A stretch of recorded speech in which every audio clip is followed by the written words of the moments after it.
आज जेवण झाल्यानंतर एकही माणूस हल्ला नाही. जायचं होतं ते जेवणाच्या अगोदर गेले.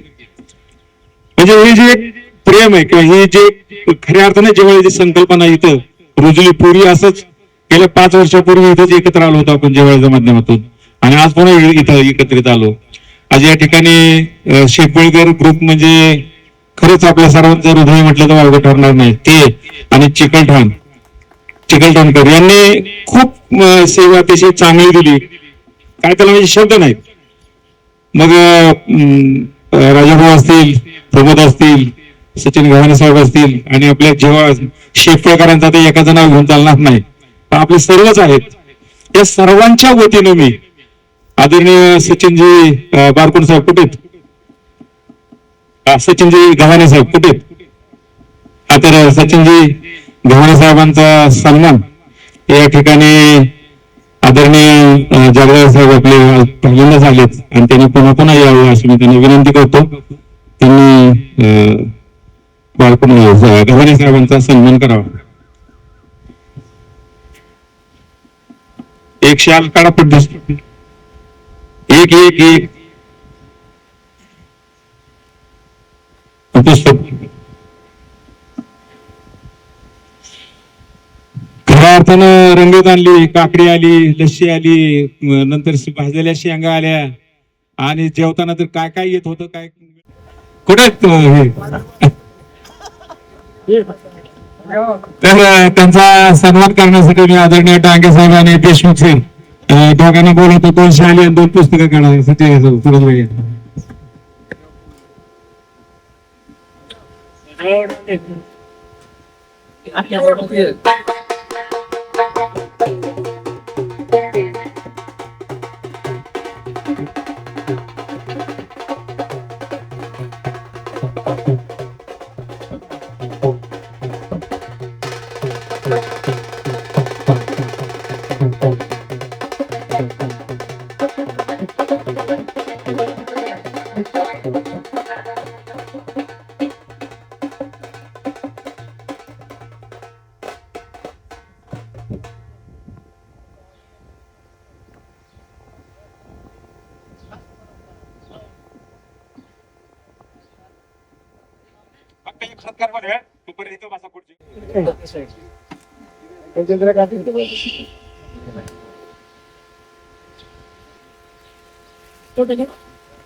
डॉक्टर साहेब बोलले नाही. डॉक्टर साहेबांच्या बोलण्याची जी काही भूमिका आहे ती आपल्या हृदयात ठसली नाही. किती झालं प्रत्येक वेळेला, आणि ते असं आरोग्य असं दरवेळेला ठासावंच लागतं.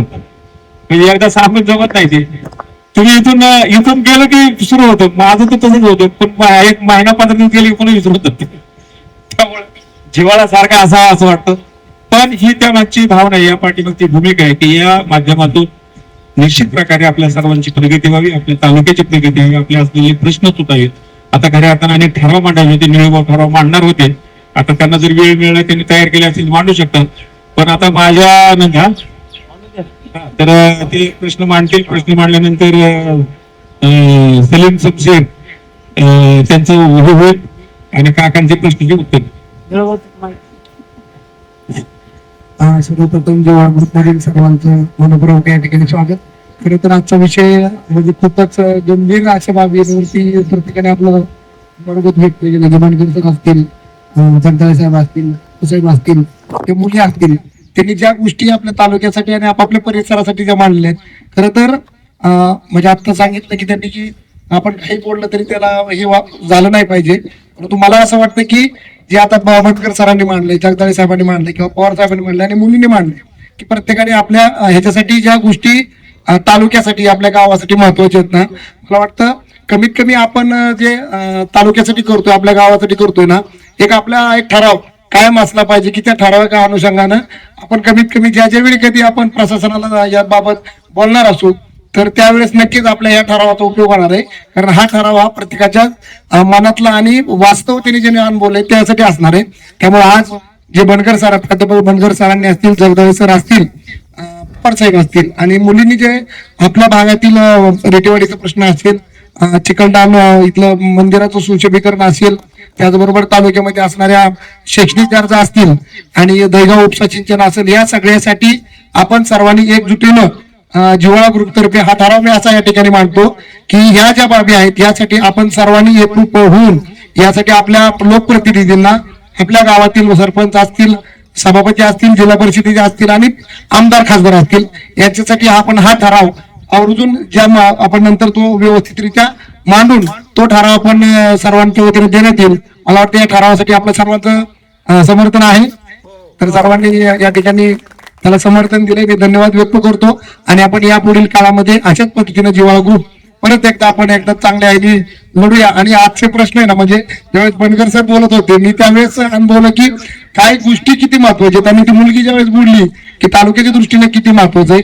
आता आपल्या इथं डॉक्टर साहेबांनी जो हे केलेलं की म्हणजे एक आदर्श आपण म्हणजे जो जिव्हाळा ग्रुपच्या माध्यमातून आपण काम करत असताना डॉक्टर साहेबांनी जे सांगितलंय, म्हणजे दोन्ही गोष्टी श्रद्धा, आनंद श्रद्धा असतील आणि सायन्स असेल आणि आता जो धार्मिकता असेल, याच्यामध्ये जो मिलाप करून हे पुढे आपण जायचं ठरवलं की डॉक्टरांनी सांगितलं की प्रत्येक वेळी भांडायलाच पाहिजे का नाही, तर हो कधीतरी भांडलं बी पाहिजे, परंतु कधी कधी न भांडता पण ते प्रश्न सुटू शकतात. इथं अध्यक्ष साहेब आहेत आपले बारकोड साहेब, मला वाटतं अशी सगळी मोठी मंडळी या ठिकाणी असताना आपल्याला परत एकदा या ठिकाणी किंवा डांगे साहेब असतील की ही पुढं खरोखरच आहे ना, म्हणजे एक कौतुक असं आहे की आता शेवटच्या वेळेस आपण बघतो त्यावेळेस दिग्गज अशी माणसं या ठिकाणी राहिलेली आहेत. तर या सर्वांचं परत एकदा आम्हाला मार्गदर्शन लाभणं गरजेचं आहे आणि ते इथून पुढे लाभावं अशी अपेक्षा निमित्ताने व्यक्त करतो. आणि परत एकदा मी आवर्जून शेटपळकर आणि चिकलठाण यांना आवर्जून मनपूर्वक आहे ना त्यांच्या सर्वांचे मी आभार व्यक्त करतो. धन्यवाद.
Thank you.